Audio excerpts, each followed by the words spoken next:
for mechenina, misifrecha asher katavta, that we have mentioned earlier today in regards to Moses, the same root mem, chet, and yod, or mem, chet, and hey, mem, chet, and yod etymologically, but in books you might find mem, chet, and hey because it's based on the third person masculine singular form of the Kalkatal, is used for both mechenina and timche et zecher Amalek.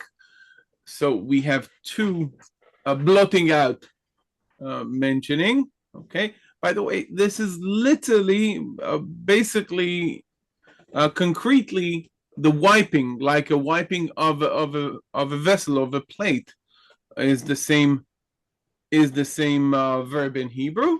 Okay. So Zakor, we've talked about this as a general command. We've talked about 6 remembrances.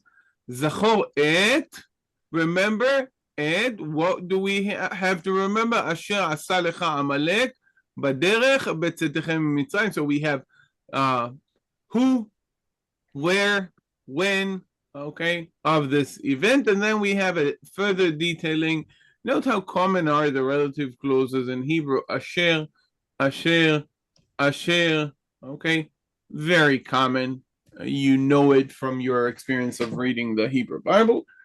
Asher karecha. This is a very interesting opportunity to talk about biblical plain meaning of a word and rabbinical exegesis, and how rabbinical exegesis takes a word and uses similar sounding words to express an educational concept.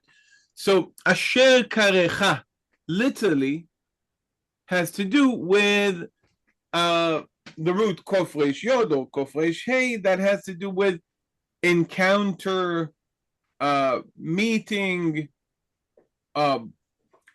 by chance, okay, meeting someone randomly or by chance, or sometime it has to do with meeting with ill intentions, as in this case. Asher karecha baderech. So the root of karecha is kof, resh, and yod, or kof, resh, and hey, exactly as we said about mem, chet, and yod, or mem, chet, and hey, it's same thing. But what do the rabbis do with it? The rabbis say, why do we have such a great problem with the Amalekites? Many people, fought against Israel, but only Amalek became that symbol of evil that we fight. Why? Okay, because essentially the Hebrew of karecha is used by them to say, no, it's not just they met you by chance, encountered you, but the rabbis take the root kof, resh, and resh to say, no, they have made you cold. The Hebrew verb for becoming cold, the root is kof, resh, and resh.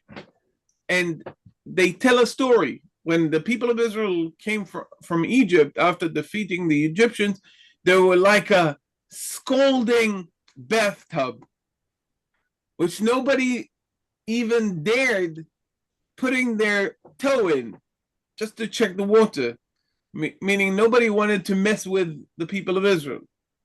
And the Amalekites, by fighting Israel, have cooled down, if you will, the spiritual, the fear of Israel. And so that's asher karecha.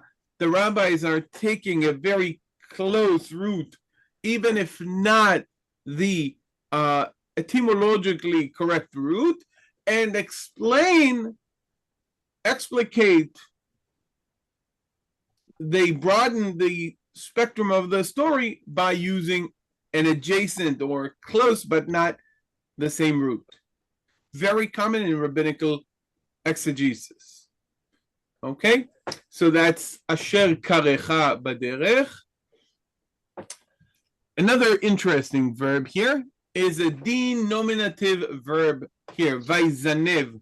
What's a denominative verb? A verb that is based on a noun. In this case, the noun Zanav is the edge or the end of the body, or the tail, if you will. And the Wayyizannev is a vital verb, as you can see, that is based on the word for a tail, but in a form of a verb. He tailed you. In English, we also have tailing, but in a different meaning.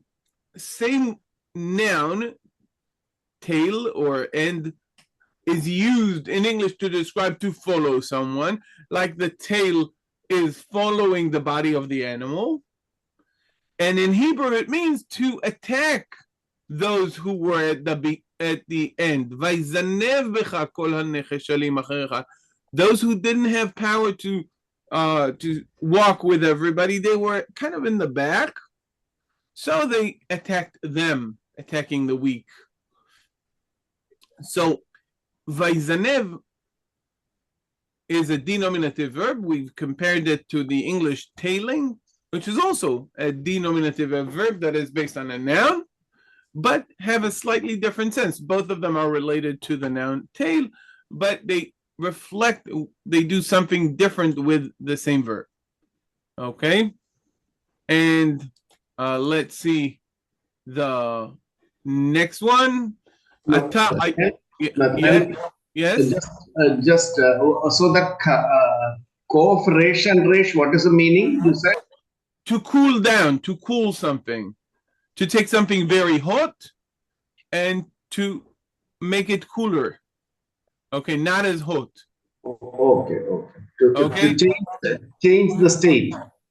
Right, change it from hot into not as hot, into cold. The word for cold is kar. Okay, karkha, okay, made you colder. Okay. Right.